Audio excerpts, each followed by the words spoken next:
बिस्मिल्लाहिर्रहमानिर्रहीम। अस्सलाम वालेकुम स्टूडेंट्स। जी बेटा, आज हमारा ट्रिग्नोमेट्री में चैप्टर नंबर 12 स्टार्ट हो रहा है। ट्रिग्नोमेट्री के जो हमारे फर्स्ट ईयर के 6 चैप्टर्स हैं 9 से लेके 14 तक, उसमें चैप्टर नंबर 12 जो है ये ट्रिग्नोमेट्रिक फंक्शंस की एप्लीकेशन, यानी ट्रिग्नोमेट्री की एप्लीकेशन क्या है। क्योंकि आपने पढ़ा था 9 चैप्टर के शुरू में कि ट्रिग्नोमेट्री बेसिकली डील करती है ट्राइंगल से रिलेटेड प्रॉब्लम्स को। तो ट्राइंगल में क्या होता है, 3 साइड्स होती हैं और 3 ही एंगल होते हैं। टोटल उसके 6 कंपोनेंट्स होते हैं। कई दफ़ा ये एमसीक्यू भी आ जाता है कि ट्राइंगल हैज़ डैश कंपोनेंट्स। तो वो कंपोनेंट से मुराद है कि टोटल साइड्स और टोटल एंगल को मिला के वो उसकी बात करना चाह रहा है, यानी टोटल 6 चीज़ें। तो यहाँ पे आपको वर्ड्स प्रॉब्लम 12.3 में नज़र आएंगे। उससे पहले जो अभी हम 12.1 और 12.2 ये आप लोगों ने मैट्रिक लेवल पे जो ट्रिग्नोमेट्रिक की थी, बिल्कुल सेम 100% वही क्वेश्चंस हैं, वही रिवीजन है। इसके इवन के वर्ड्स प्रॉब्लम जो हैं वो भी आप देखेंगे कि बहुत से क्वेश्चंस ऐसे हैं जो आपने तकरीबन वही चीज़ आपने की हुई है। ठीक है, तो इसमें आपको एप्लीकेशन नज़र आएगी कि हम ट्रिग्नोमेट्री को कहाँ कहाँ यूज़ कर सकते हैं। तो ये जो पहली 2 एक्सरसाइज हैं 12.1 और 12.2, ये उसकी बेस है। ठीक है, कि इसमें क्या क्या यूज़ होगा। जैसे अगर आप 12.1 में देखें तो इसमें उसने कहा हुआ है कि ये मुख्तलिफ फंक्शंस दिए गए हैं और आगे उसके एंगल्स दिए हुए हैं कि इन एंगल्स पे इन फंक्शन की वैल्यू फाइंड करें। तो बहुत आसान है कि आपने कैलकुलेटर लेना है। अब जैसे पहला पार्ट है साइन 53 डिग्री 40 मिनट, तो सबसे पहले आपने साइन फंक्शन प्रेस करना है। साइन लिखा हुआ आ जाएगा, 53 लिख के जो इसका डिग्री वाला बटन जो ऊपर फंक्शन बटन है वहाँ पे ये डिग्री वाला बटन छोटा सा 0 और कॉमा कॉमा डले होंगे, ये प्रेस करेंगे तो 53 के ऊपर ये डिग्री का साइन आपको नज़र आ जाएगा। फिर इसी हालत में रहते हुए 40 लिख के दोबारा वही बटन प्रेस करेंगे तो वो सेम डिग्री का साइन आएगा। तो इसमें आपने यही ख्याल रखना कि कुछ कैलकुलेटर में तो वो डिग्री मिनट और साइन के साइन को डिफरेंट करता है, लेकिन कुछ जगहों पे वो सिंबल सेम रहता है, लेकिन उसकी अंडरस्टैंडिंग ये है कि जो पहली वैल्यू है वो डिग्री है, दूसरी वैल्यू मिनट है, और अगर हम तीसरी वैल्यू भी देंगे तो वो उसके लिए सेकंड होगी। उसको समझने में कोई मुश्किल पेश नहीं आएगी। ये लिख के आप इक्वल प्रेस करेंगे तो आपको आंसर मिल जाएगा 0.8055। बस पॉइंट के बाद 2-3 डिजिट, 4 मैक्सिमम 4 डिजिट तक लिख दें, काफ़ी है। इसी तरह सेकंड पार्ट देखें, cos 42 degree 38 minute, this will be 0.7357। ये पॉइंट याद रखना है कि जो इसका मोड है कैलकुलेटर का वो डिग्री में होना चाहिए। ये ना हो कि ऊपर रेडियन हो और आप यहाँ पे ये वैल्यू पुट करेंगे तो वो आंसर सही नहीं आएगा, गलत आएगा। अब देखें ये कॉट लिखा हुआ है। कैलकुलेटर में जो आपको 3 फंक्शन दिए गए हैं वो साइन, कॉस और टेंजेंट दिए गए हैं। 3 जो रेसिप्रोकल है वो नहीं दिए गए। अगर उसकी वैल्यू फाइंड करनी है तो फिर क्या करेंगे, कोई मुश्किल नहीं, क्योंकि आपको पता है कि साइन का रेसिप्रोकल क्या होता है, कोसिकेंट, यानी 1 divided by sine equal to cosecant. इसी तरह सीकेंट फंक्शन क्या होता है, 1 डिवाइडेड बाय कॉस। इसी तरह कॉट फंक्शन क्या होता है, 1 डिवाइडेड बाय टेन। तो अगर आपने कॉट की वैल्यू फाइंड करनी है तो सबसे पहले लिखेंगे 1 डिवाइडेड बाय, यानी 1 के बाद क्या साइन डालना है, डिवाइडेड बाय, 1 डिवाइडेड बाय। अब 10 ये वाली वैल्यू लिखोगे 89 डिग्री 9 मिनट। ठीक है, तो ये आ जाएगा 0.0148। ठीक है, कि जब भी रेसिप्रोकल फंक्शन की वैल्यू फाइंड करनी है, सीकेंट की, कोसीकेंट की, कोटेंजेंट की, तो आपने 1 डिवाइडेड बाय जो उसका मेन फंक्शन है वो लिख के आगे एंगल पुट कर देंगे।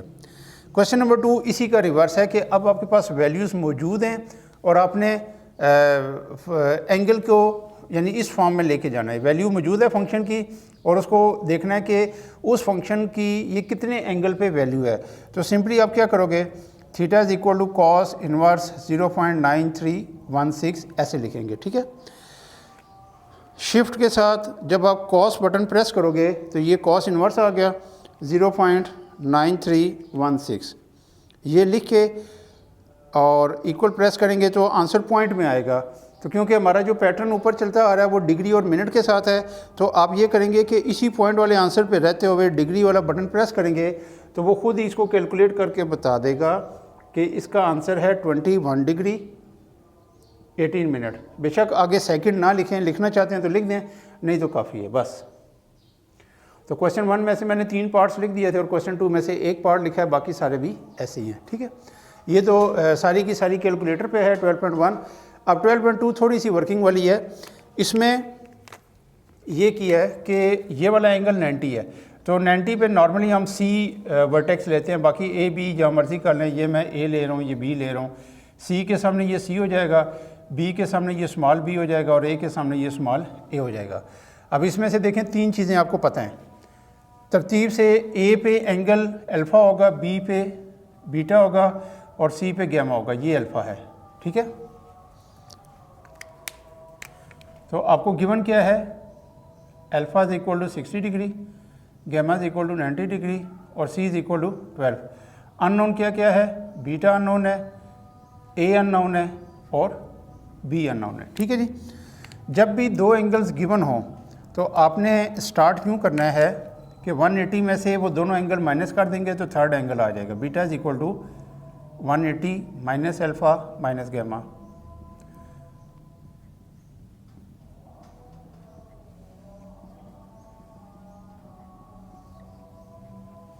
बीटा की वैल्यू 30 डिग्री आ गई। अब मसलन आप अगर इसको बेस लेते हैं, ये परपेंडिकुलर, ये हाइपोटेन्यूज इस एंगल के लिहाज से, तो इन ट्रायंगल ABC या ACB जैसे मर्ज़ी पढ़ लें,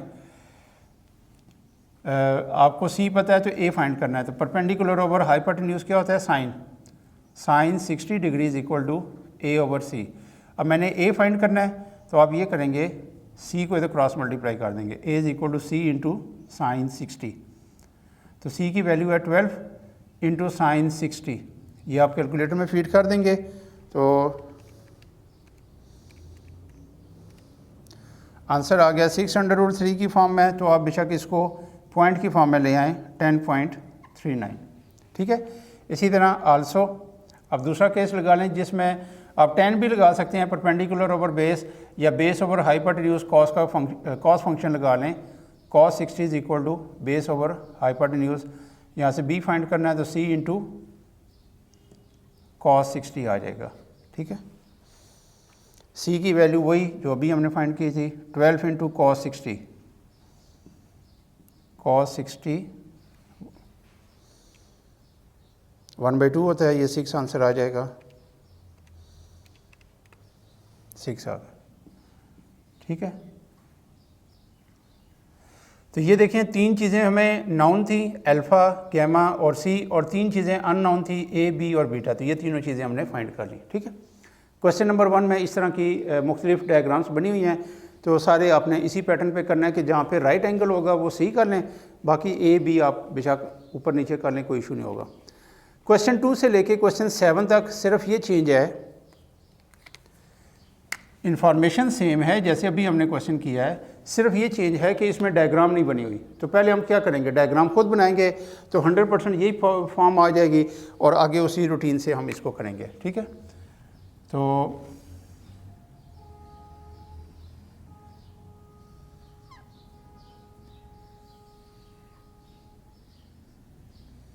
ये C कर लें, यहाँ A उसी तरह कर लें, ये B कर लें, ये अल्फ़ा हो जाएगा, ये गैमा है, ये बीटा हो जाएगा। A के सामने A, B के सामने B और C के सामने C। अब B की वैल्यू दी हुई है हमें 68.4, C की वैल्यू गिवन है 96.2 और गैमा की वैल्यू गिवन है, ठीक है। गैमा गिवन है, B गिवन है, C गिवन है, A अननोन है, अल्फ़ा अननोन है और बीटा भी अननोन है, ठीक है। अब ये राइट एंगल ट्रायंगल है, आपके पास 2 साइड्स गिवन है, B और C। आप थर्ड साइड को पाइथागोरस थ्योरम की मदद से भी फाइंड कर सकते हैं, C² is equal to A² plus B², वहाँ से भी ये फाइंड कर सकते हैं, नहीं तो आप कोई और ऑप्शन भी यूज़ कर सकते हैं, लेकिन इसमें अभी कोई और ऑप्शन हो सकती है, ठीक है। आप लिखेंगे इन ट्रायंगल ABC, मैं ये वाला फार्मूला यूज़ कर रहा हूँ, B ओवर C, ये भी कर सकते हैं A ओवर C।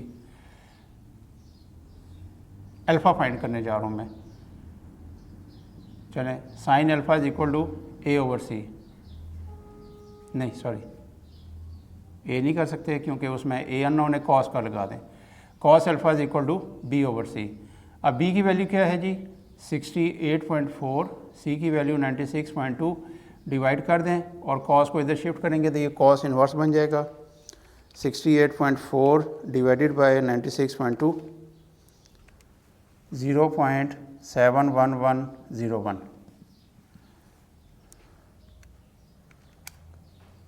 तो ये आ जाएगा 44 डिग्री 40 मिनट। ठीक है, अब देखें गैमा ऑलरेडी आपको पता है अल्फ़ा आ चुका है। अब आप सिंपली क्या करो, बीटा के लिए 180 माइनस अल्फ़ा माइनस गैमा कर दें। अल्फ़ा की वैल्यू है 44 degree 40 minute minus 90 degree.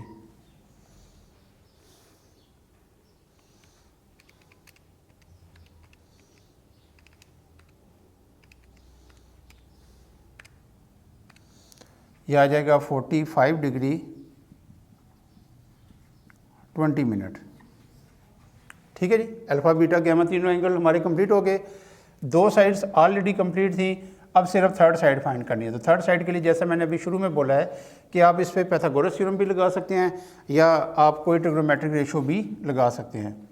Now sine alpha is equal to A over सी। अब मैंने ए फाइंड करना है तो सी इंटू साइन अल्फ़ा, सी की वैल्यू है 96.2 साइन अल्फ़ा। अल्फ़ा भी हमने फाइंड किया था 44 डिग्री 40 मिनट।